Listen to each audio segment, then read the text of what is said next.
Cool. So as Susanna already said, I'm going to give a little bit of a talk about chatbots in general, also a little bit about what we're doing at Bespoke, but I'll keep that part short and just give you guys a bit of an overview of what chatbots are, what kind of design considerations you might want to take when designing a chatbot, and also actually other machine learning projects. So I'll use chatbot as an example, but I think some of this also applies more in general. And then Asir later on is going to go into the actual practical part. So we're at Bespoke, we make chatbots for hospitality mainly. So this, like some of our clients include Narita Airport, JNTO. We have hotels like the new Hotani Hotel. And we also have some international clients like Tampa Airport, for example.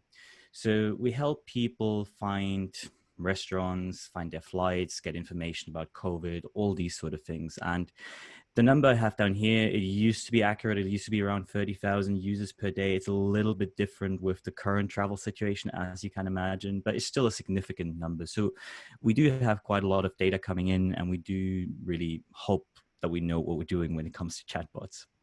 So when people hear about chatbots, I guess the first thing they often think about are generative systems, especially recently with things like GPT-3.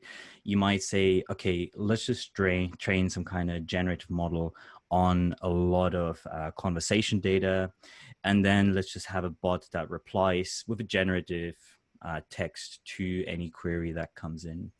And it sounds like a great idea, and it's probably a fun project to do, but in practice, it's not all that useful in many cases. And the applicability of those kind of systems is still very, very limited, especially because they're very tricky to kind of narrow down and make sure they don't say anything you don't want them to say, and to actually answer the stuff people are asking for. I'm sure most of you are aware of this terrible, terrible marketing and, well, engineering fail as well that Microsoft had a few years ago with this, I think Tay it was called, which learned from Twitter data, and someone should have known in advance that it's probably not a great idea to let an AI loose and learn from people on Twitter to create text. So because of that, we are not going to take this approach today. There's a few different approaches to conversational AI, but the one we'll be focusing on is called retrieval-based chatbots. So essentially what that means is we get a query coming in from our user, a question, whatever, could be a statement as well, but then we want to classify that into a certain number of known classes, or we also call them intents. And then we look up in our database a predefined answer to this particular intent. So in this example, oh, hey, how get to hotel? Okay, thanks, right? We classified that as where's my hotel? And then we just look in our database, what is our response to this where is my hotel intent? And then we present that to the user in a nice way, potentially also integrating with some other APIs like Google Maps or something like that. So this is the kind of rough idea of the chatbot we're going to be talking about today, but there's a lot of details to this kind of thing. But before we even get to building our own chatbot, you might want to ask, why do I even want to build my own chatbot, right? Because there's so many commercial solutions available to this problem of conversational AI. Google's Dialogflow, IBM's Watson, and Amazon Lex. Like, why should we even waste the time and resources building our own? I mean, for this particular audience, probably the answer is just because it's a fun project. But if you think about this from a more kind of commercial aspect, then you definitely want to ask yourself that question. And in some cases, the answer might be there is no reason you should actually be using one of these systems. But in a lot of cases, and that was definitely true in our case, we decided, hey, it actually does make a lot of sense to build our own system, because those commercial systems have very fixed constraints. For example, they have limits on the limit numbers encoders. The language support is fixed. Also, you still need to manage the system yourself, even if you haven't built the system from scratch. And it's just all these different constraints, and you're always at the mercy of whatever change those providers make, right? You can't just make your own requests. I mean, unless you one of the number one clients, which most people won't be, they don't really care too much about what your needs are or what your client's needs are.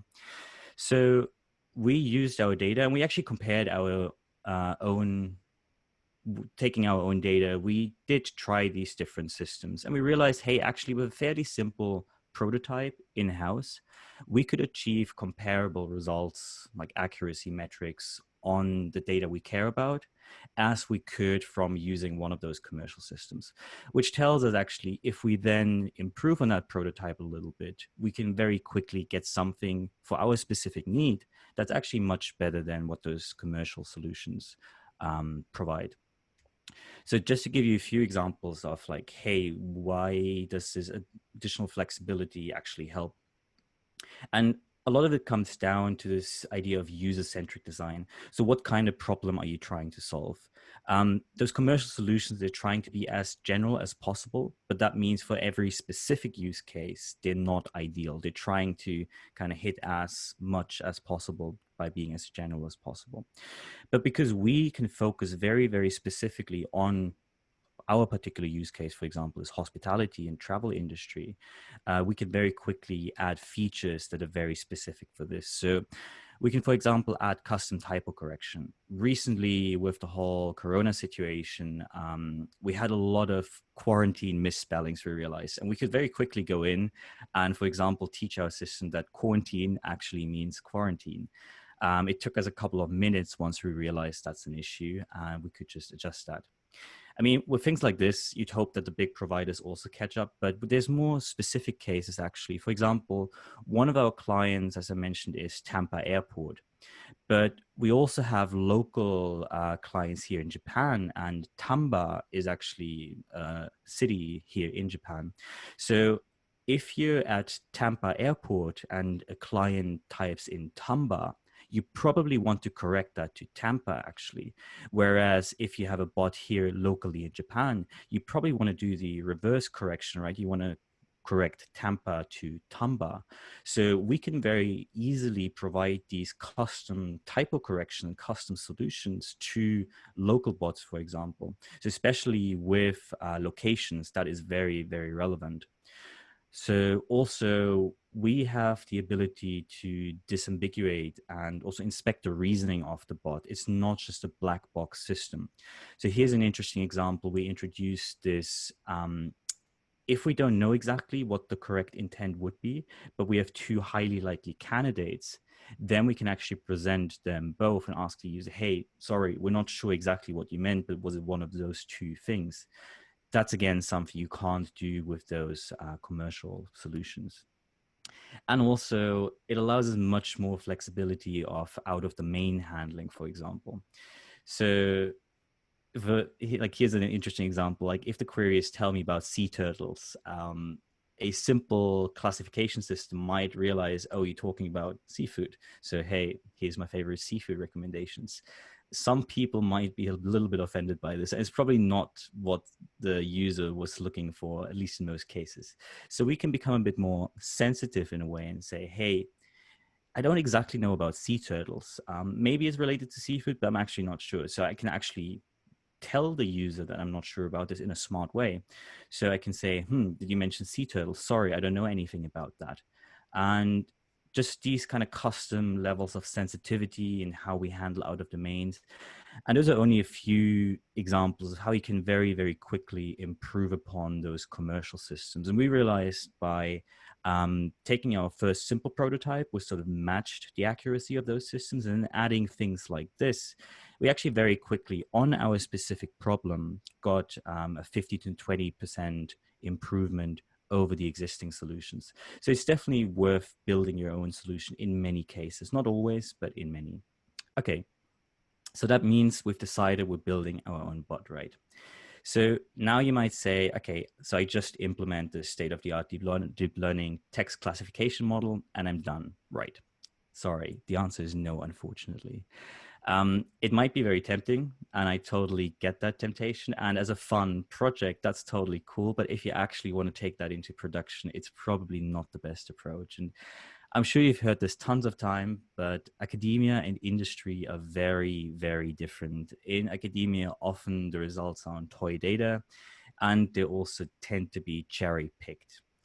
and they tend to kind of represent the mean in a way. And actually, this brings me to another thing, which I think is not so much discussed in the community, maybe because there's not too many people yet who are very familiar or comfortable at that intersection of product design and machine learning and deep learning. But a lot of good product designers will tell you that you should design a product for the edge users, and the middle will automatically take care of itself if you design things for an extreme user. So in our case with the hospitality chat, this might be, let's think of like, I don't know, a business traveler who's late for his flight and kind of worried about the precautions currently during the pandemic.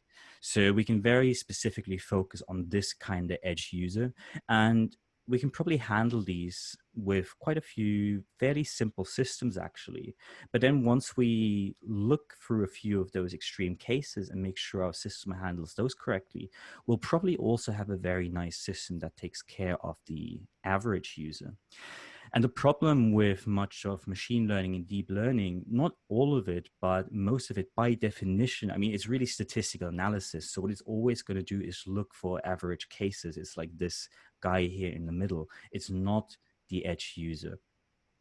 So what I recommend, instead of like jumping onto like the shiniest deep learning algorithm, is actually to build a robust pipeline instead, and try and start from very simple but trusted and effective methods, and then later on layer on complexity, especially if you clearly identified those extreme use cases.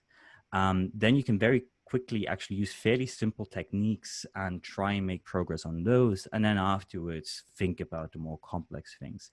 And also, don't underestimate naive approaches. They often actually, well, very applicable, and they can get you a long way before you have to think about something more complex. And deep learning is very powerful, as we all know, but it rarely should be your first approach to a problem. Try and go for those naive and simple approaches, even though it might not look as sexy, but they often really valuable and powerful. And always start with a user in mind. So what problem are you actually trying to solve? And I think out of this talk portion of the workshop, before we go to the practical things, if there's one thing you remember, it's this harsh truth. No one actually wants a chatbot or whatever machine learning product you're building. No one wants it. What they do want is what it can solve for them and what it makes them feel as well, and feel in the broadest sense. So you should really start with like, who is my user? What do they care about? What problems do they have? And how can I solve that? Okay, so now we can actually get into building our pipeline. And I think a lot of this applies to all sorts of machine learning problems, actually. But here specifically, we want to go for the chatbot. And a serious practical part later will follow this structure as well. So the simplest thing we can actually do is just exact string matching. So we might just define a bunch of strings and their matching intents. For example, we might tell our system that the string, hey, when is check-in, corresponds to this when is check-in intent, right? The problem with this is you need a very exhaustive list to make any reasonable progress, but it's a good first start, and you actually get something working out pretty quick. The problem is, yeah, it still fails on like even tiny differences, like here without the hyphen. Our system has no clue what that means. But it's very easy to actually improve on that, and we can do this by this idea of fuzzy or partial string matching. So instead of checking exactly the match of every single character, we might use some kind of string similarity metric, for example. And if we get this when it's checking query, we might not have an exact match in our database, but we realize, hey, with a single character change, we get to this thing which we have in our database. And so they're probably very similar, and it's probably the same intent. So this already takes care of a huge additional amount of queries that we can suddenly cover. And still, you've not actually put in a lot of work. It's still very simple. Now we might actually get to the machine learning part, and we might want to add some simple probabilistic classifier. So one example, and that's also the one we're going to be using later in the practical part, is naive Bayes. And now instead of like matching one-to-one a query to an intent, we actually have a probability distribution for every query. So text comes in, and we want to get a distribution over all our known intents, and then pick the highest probability intent. For example, how early can I check in? We'd hope that our distribution looks something like this, where when it's check-in has a very, very high probability. But we might still get a lot of things where the distribution is not as clear, and where what confuses our systems. For example, like this almost philosophical question: can I check out before check-in? We'd hope that the system gets a very well, because we don't have a clear answer to this, we don't want the system to be very confident on a wrong answer. So we hope that it gets some kind of fairly uniform distribution.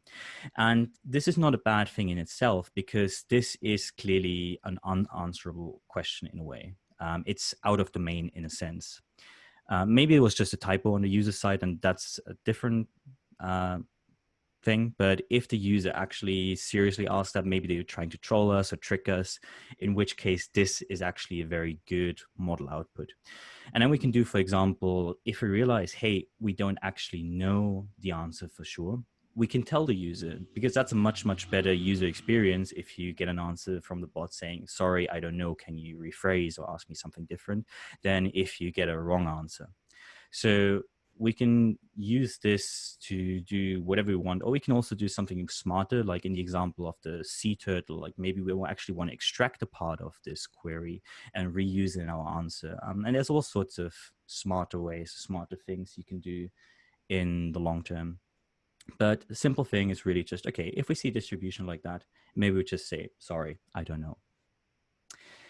Now is probably also a very good time to add some better pre-processing to our pipeline. So instead of feeding the text in directly, we might want to do stuff like the typo correction I already mentioned, or normalizing the text. And that actually covers a lot of different things. And I think Asia will go into much more detail. But for example, this might include removing punctuation, and also dealing with emojis and all sorts of stuff like that. I listed removing punctuation here as a separate one, but it's all kind of similar. But there's a lot of pre-processing we can do that hopefully makes it much, much easier for our system to then process our queries. And in this case, hopefully now, after we implemented all of this, even something as random like this, as kind of full of mistakes as this, we'd still understand as this when is check-in intent, right? And only now, after all of this, now it's finally time to maybe add some neural networks. And we get to that in the practical part as well.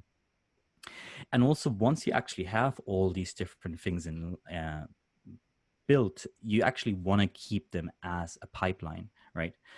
If your string matching finds something, then you're pretty much 100% sure that it's the correct answer, right? You don't even want to move further down the pipeline.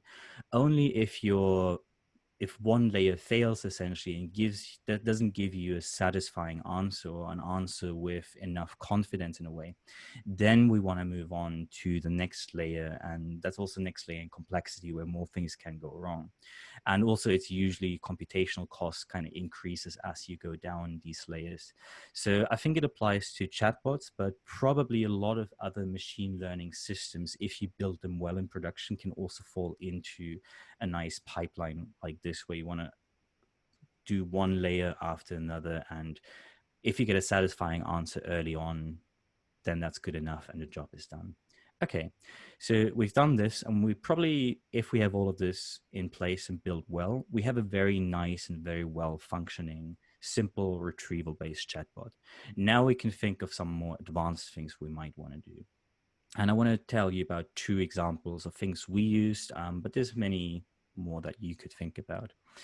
So maybe the first one, and that's not very advanced at all actually, is the idea of, hey, actually not every input that we get from the user has to come from text queries. And in fact, buttons are advantageous for quite a few reasons. Well, first of all, users tend to be pretty lazy, and clicking is much easier than typing. So you get much higher engagement usually if you use buttons rather than text. Also, when a user comes to your bot, they usually don't know what they can actually ask the system. A button makes it much easier, or like a selection of button makes it much easier for users to actually figure out, hey, what can I ask this system? And even if afterwards they go over to using free text, it'll still give them a much better idea of the type of questions you might be able to answer.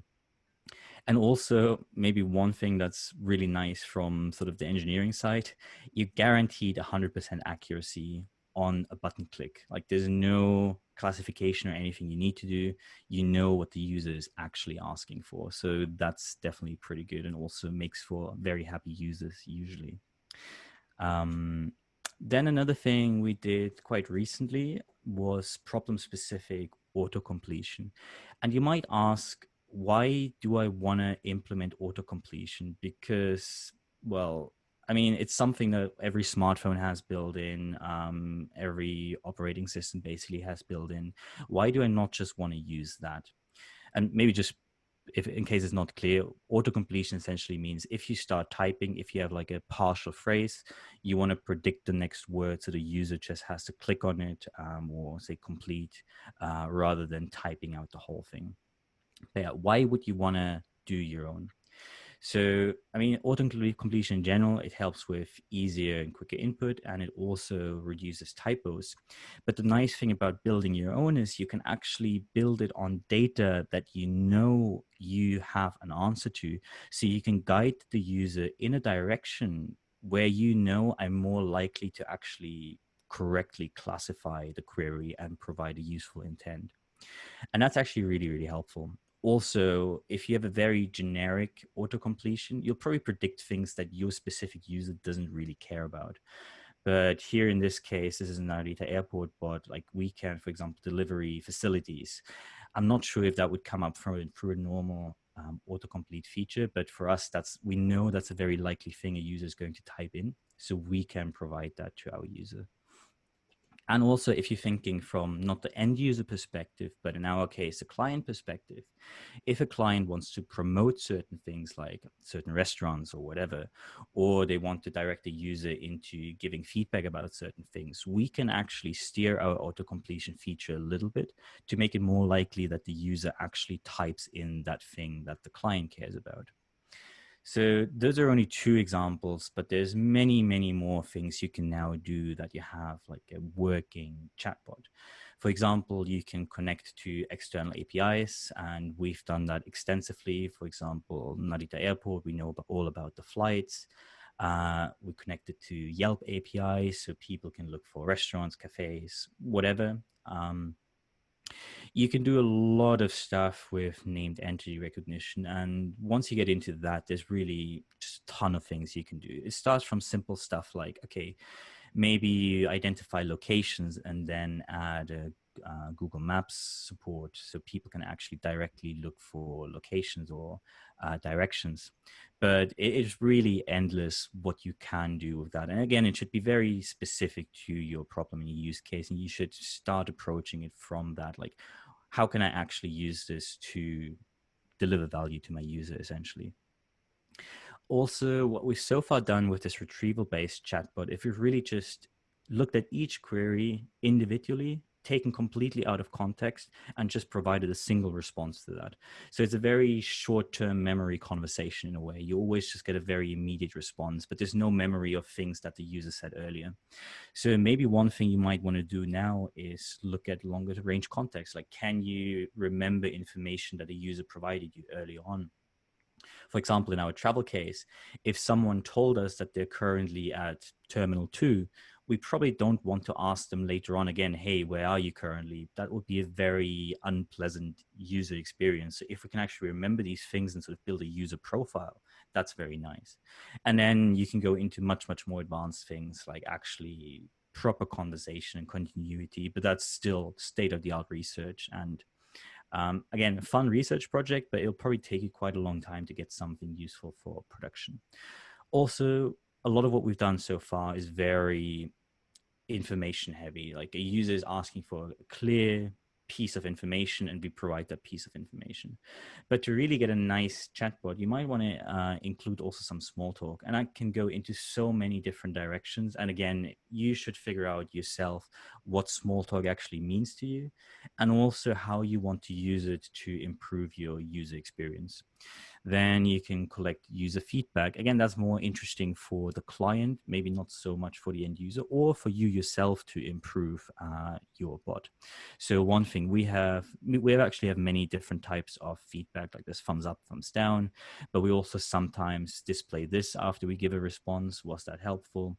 And those are really useful for improving your bot over time. Also, once we get deeper into the research and the interesting stuff, you can play around with stuff like bot personality, or even can you use, for example, the sentiment you identify from a user. Like if a user is angry, you might want to respond in a different way than if a user is super happy and chatty and whatever. Also, you might want to respond differently if you realize, hey, your user is a, I don't know, 12-year-old girl compared to some middle-aged business guy, right? So the possibilities of taking it from here are completely endless and open. But I think after the workshop today, you'll have a good idea of how to get to this first stage of a very robust chatbot with a nice pipeline. And then you can think yourself, if you want to take that to the next stage, which of these things you want to tackle. And I think from the talk side, that's all I had to say. Before we go into the practical part, are there any questions?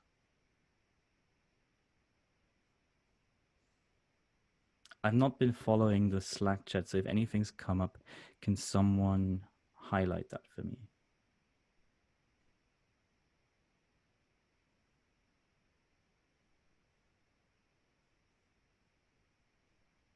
Vikas is asking, what are the possibilities of voice chat? So I guess with voice chat, you mean basically interacting with the bot through voice. And I think once you have the standard bots in place that I talked about and I will also build later in practice, connecting it to voice is actually not too difficult because there's very good APIs that do text to speech and speech to text. So you can essentially keep your same internal working. The whole classification system will work the same, but just the input changes a little bit. Like you add an additional layer where you have a user's voice transcribed to text. Then you feed that text into your system as a query, and then everything works exactly the same way, but the output, you then have another system which does the text to speech part and basically just reads it out. So it's almost like the system is the same, but you add some accessibility features. And actually a lot of smartphones and operating systems in general already have those things built in. You just need to connect them to your bot. So that's actually surprisingly easy to do. We have another question. How are you measuring performance on the chatbot? That's a very good question. Also a very, very difficult question. There's a lot of different answers. I mean, the first thing in this kind of retrieval-based chatbot is you just care about your accuracy of classifying different texts. So you have a training data set and you also have a test data set, and you're really just looking at, okay, how many of those things am I classifying correctly? But then it gets a bit more complicated because some misclassifications are clearly worse for an end user as others. And also, from a user perspective, it's often nicer to get an answer which says, oh, sorry, I simply don't know, than getting the wrong answer. So you might actually want to sacrifice a little bit of accuracy and leaning a bit on the conservative side by saying, I don't know more often, which kind of cannibalizes in a way the metric you care about, but actually provide a better user experience. And once you're there, there's a lot of like, it gets quite qualitative. And again, this feedback is super important. So we actually, in practice, we measure these metrics, like how many thumbs up or thumbs down did we get? How many smiley faces did we get? And there you really, it goes a bit away from like the research and ML engineering side, and it goes more a bit into business intelligence and product design as well. And it gets more qualitative. But the very, very first layer is really just you care about your classification accuracy. And then you have to think about the use case and what you're trying to get out. Great, thank you. We have another question on Slack. Um, how is the confidence in the responses usually modeled? Would it be enough to set a probability threshold? Yeah, so that's what we tend to do. There's different things. One is just an overall threshold, where you say, okay, if there's nothing above this particular threshold, then I reply, I don't know. But there's also other things like if two probabilities are the same, too close, even if they both happen to be above the threshold, if your threshold is fairly low, you might still want to say, I don't choose the higher one of those because there's another one which is very, very similar. Then either you might want to say something like, I don't know, in the simplest case, or you might want to say something like in the earlier example I showed you, which we have, it's more in the direction of, I'm not exactly sure what you meant, but did you mean one of these two?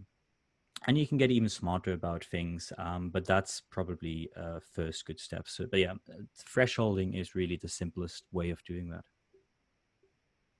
And I think we have time for one or two more questions. One is a UX question. Has there been any A/B uh, testing, I guess, done for text to speech for the bot versus using buttons or text? Is that TTS, text to speech, or I guess? Hmm. Text to speech, so we've actually not done much around that. Some of our clients are asking for that, but it's not a big focus for us right now.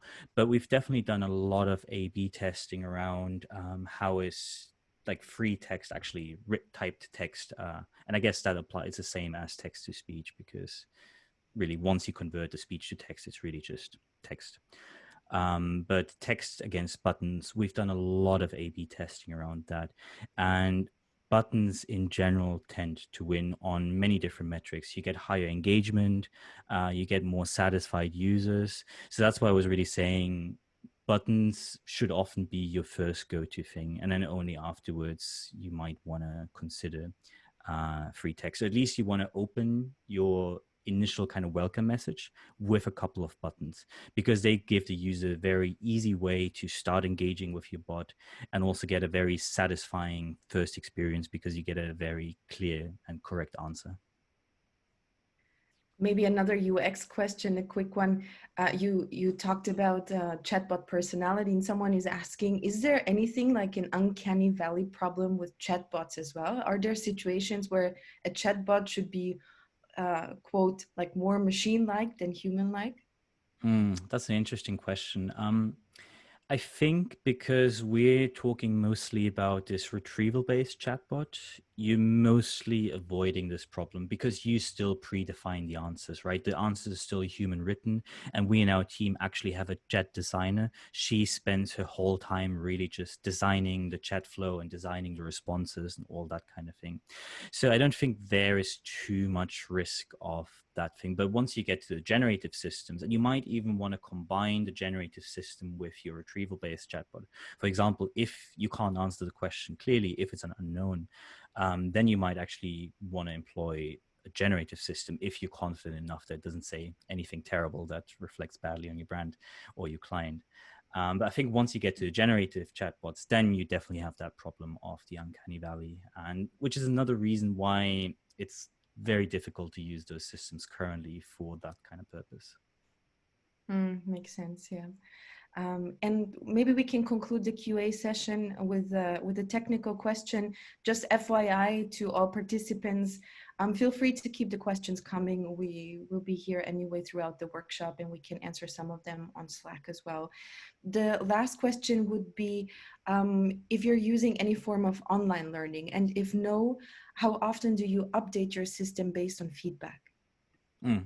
That's a very good question. And I'm wondering how in detail I want to, can go about this. But yes, we do regularly retrain our systems, and basically we keep updating our algorithms constantly. And we actually have a very, very quick deployment cycle. So we do 2 week sprints, and within each sprint, we have several upgrades to our algorithm usually. Also, our chat designer is constantly refining the queries and the intents, and also the responses and all that kind of thing. And we have actually a chat ops team. So we have humans monitoring all the chats, and they can also immediately jump in. Like, that's actually another thing I didn't get into at all, because it probably doesn't apply too much to individuals designing chatbots.